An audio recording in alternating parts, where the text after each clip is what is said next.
Champions Cup this weekend, folks. First game on my schedule to watch anyway is Connacht hosting Bordeaux from the sports ground there in Galway. We're going to go through some squads, some recent history, some form and predictions. You guys can let us know your thoughts on how this one is going to go. There are two games on at the same time, Bordeaux and Connacht, and then Northampton's also taking on Glasgow. I've opted to watch this one tomorrow, my time. It's Saturday morning here in NZ.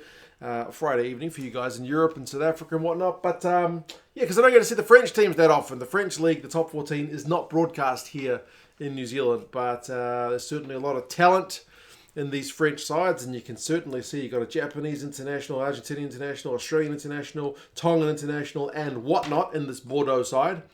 A bunch of guys I miss out on seeing week in, week out. Looking forward to catching up on a bit of that with the Champions Cup. And looking forward to see how Connacht can go as well. Connacht in their domestic comp, the URC, they're 4-3 on the season. Came bloody close to getting a win over Leinster in the last round, but managed to find a way to lose it at the end. So 4-3, kind of a mid-table. And then Bordeaux, from their record, which I have not seen any of the games, they are 5-4. So also kind of mid-table in the top 14. So both these sides, good enough to certainly threaten, but I think both will be looking to take a wee bit of a step up based on the squads that they've got and the performances we know they both can put out. For Connacht, they've made a few changes from the team that played Leinster, but some of the key guys you've got on the side, you've got Finlay Bealham getting a start after his Ireland duties. I think he came off the bench last week against Leinster.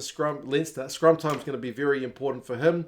Heffernan and Buckley alongside him in the front row. Joyce and Murray in the second row with Hurley Langton, Jansen and Prendergast making out the back row. Hurley Langton's been an absolute tackling machine. Did give away one kind of costly penalty last week against Leinster, which kind of put his team, it was a penalty reversed for a little bit of hot-headedness. That's the kind of thing that you need to cut out of your game. That's an unforced error. So you're obviously living on the edge when you're a guy who loves making the tackles and getting involved with the breakdown like him, but you need to be just that little bit smarter. Can't afford to give away any silly penalties. Blade and Hanrahan are retained from last week as well. Caelan Blade, fantastic performance last week. Got man of the match in that losing effort. Quite rightly so. When you look at him play like that for Connacht, you kind of wonder why he hasn't had more caps for Ireland, but it is obviously a pretty competitive position in that neck of the woods. Ford and Arkey are in the midfield, so Ford shifts to 13 for this one with the return of Bundy Arkey.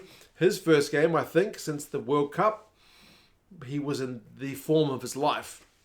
If he can retain even 3/4 of that form for Connacht, he'll still be one of the best players on the field. Ralston shifts to the wing, Hansen shifts to fullback, and Smith's there on the other wing. So they've certainly got some attacking flair in that back line. Mac Hansen is always one to watch. Got a big old boot on him.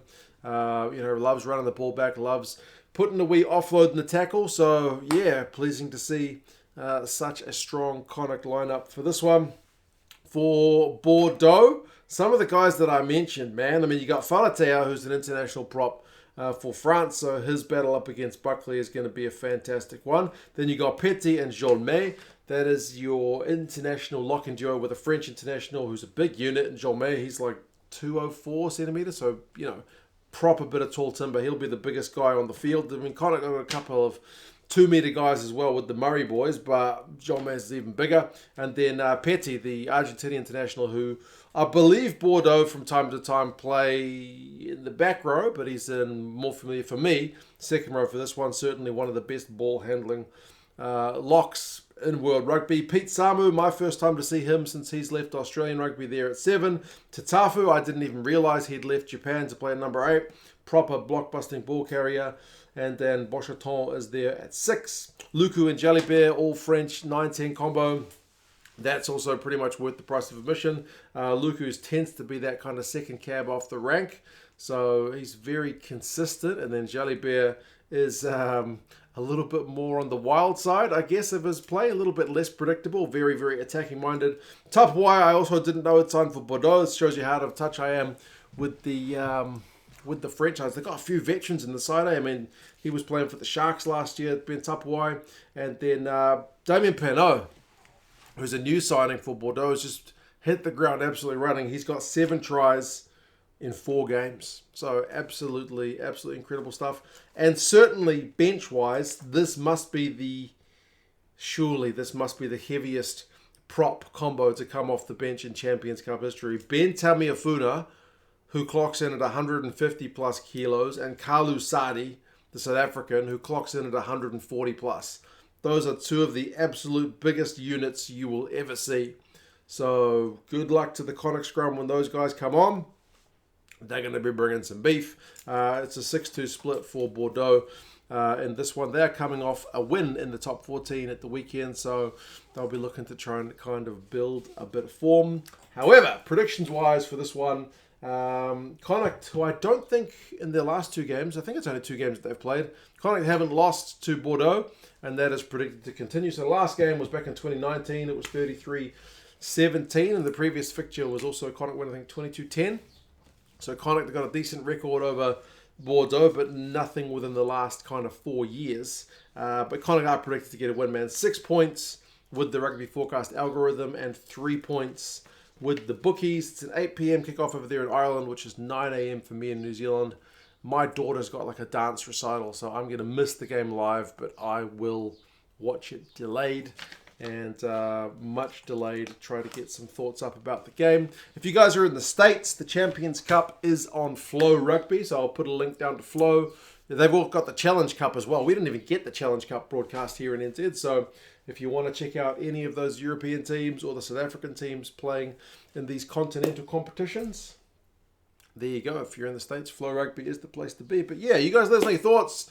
How do you reckon this one is going to go? Connacht to kind of make up for last week's disappointing result against Leinster, or Bordeaux with their multitude of various nationality internationals. It's a proper test level squad in many areas. Yeah, how do you reckon they're going to go? And if any of those Bordeaux guys who I kind of skipped over, you think are ones to watch, let us know as well, because as I said, I am very much out of touch with the top 14, but we'll welcome all insights. So yes, you guys take care, and talk to you guys again soon. See you later.